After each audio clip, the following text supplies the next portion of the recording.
മറ്റിടങ്ങളിൽ തെരഞ്ഞെടുപ്പ് ആവേശമുയരുമ്പോൾ വിഴിഞ്ഞത്ത് കണ്ണീർക്കടലിന്റെ തിരയടിയാണ്. വിഴിഞ്ഞം വാർഡിലെ സ്വതന്ത്ര സ്ഥാനാർത്ഥി ജസ്റ്റിൻ ഫ്രാൻസിസിന്റെ മരണം വോട്ടർമാർക്കും തീരാവേദനയായി മാറിയിരിക്കുകയാണ്. ഇന്നലെയാണ് ജസ്റ്റിന്റെ മരണം സംഭവിച്ചത്. വിഴിഞ്ഞത്തെ തെരഞ്ഞെടുപ്പ് തീയതി പിന്നീട് പ്രഖ്യാപിക്കും.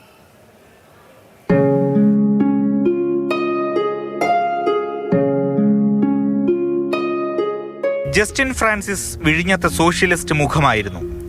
നിശബ്ദ പ്രചാരണത്തിന്റെ ദിവസം നിശബ്ദമായി എത്തിയ മരണം ജസ്റ്റിന്റെ ജീവനെടുത്തു. കത്തിജ്വലിക്കുന്ന പന്തമടയാളത്തിൽ സ്വതന്ത്ര സ്ഥാനാർത്ഥിയായി മത്സരത്തിനിറങ്ങിയ ജസ്റ്റിൻ ഇപ്പോൾ പ്രിയപ്പെട്ടവരുടെ കണ്ണിലെ മെഴുതിരി നാളമായി കത്തുകയാണ്. കഴിഞ്ഞ ഒരു 40 വർഷക്കാലം ഇവിടെ എല്ലാവർക്കും വേണ്ടപ്പെട്ട ആളായിട്ടും തികഞ്ഞ ഒരു സോഷ്യലിസ്റ്റുമായി ജീവിച്ച ഒരാളാണ്. ഇപ്പം തെരഞ്ഞെടുപ്പിനേക്കാളും നമുക്ക് നഷ്ടം ഒരു വ്യക്തിയാണ്. തിരഞ്ഞെടുപ്പ് ദിവസം ചില മുന്നണികൾക്ക് സന്തോഷത്തിൻ്റെതാണ്. എന്നാൽ ഇന്ന് എല്ലാ മുന്നണികൾക്കും ഒരുപോലെ വിലാപ ദിനമായി. അതിൽ നമുക്ക് വളരെ ദുഃഖമുണ്ട്. നമ്മുടെ ഒരു സഹപ്രവർത്തകനാണ്. പിന്നെ അദ്ദേഹത്തിന്റെ കുടുംബത്തോടൊപ്പം തന്നെ ആ ദുഃഖത്തിൽ ഞങ്ങളും പങ്കുചേരുകയാണ്. വീടിനടുത്തുള്ള ഈ സ്ഥലത്ത് വെച്ചാണ് ജസ്റ്റിന് ജീവൻ നഷ്ടമായത്.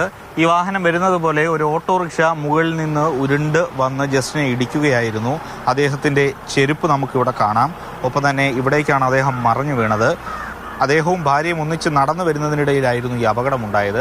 ഈ അടുത്ത വീട്ടിൽ ആളുകളെയൊക്കെ കണ്ട് വോട്ടഭ്യർത്ഥിച്ച് തിരികെ വീട്ടിലേക്ക് മടങ്ങി പോകുന്നതിനിടെയായിരുന്നു അപകടം.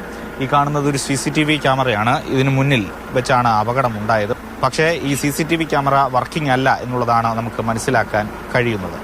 നടപടിക്രമങ്ങൾ പൂർത്തിയാക്കി നാളെ ജസ്റ്റിന്റെ മൃതദേഹം സംസ്കരിക്കും. 2ാം ഘട്ട വോട്ടെടുപ്പ് കൂടി പൂർത്തിയായ ശേഷമേ വിഴിഞ്ഞത്തെ തിരഞ്ഞെടുപ്പ് തീയതി പ്രഖ്യാപിക്കൂ. പ്രേം ശശിക്കൊപ്പം AK സ്റ്റെഫിൻ, മാതൃഭൂമി ന്യൂസ്, തിരുവനന്തപുരം.